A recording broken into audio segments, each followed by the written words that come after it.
Ако јас учествував во средба со него, јас вистина ќе ви кажам во животот по принцип барам одговори. На прашањето на граѓаните, на моите поддржувачи, на прашањето на новинарите, зошто треба пак да го поддржам господинот Заев, јас немам одговор. Затоа што го направив премиер,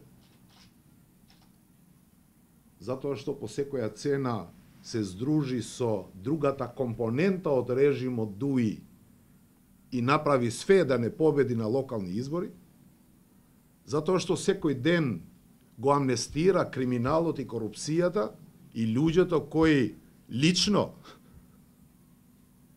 сака и да ме елиминират, затоа што направи многу игри после локалните избори за да по секоја цена или да се понижиме пред него и пред Али Ахмед или да излеземе од власт. Не, ние ќе го избравме другиот дел да излеземе, гордо од власт, нели? Затоа што по втор пат ни ги зема надлежностите во Гостивар, затоа што дадовме поддршка безусловна за уставните измени за иднината на нашите деца, тоа не беше заради него, доста е веќе.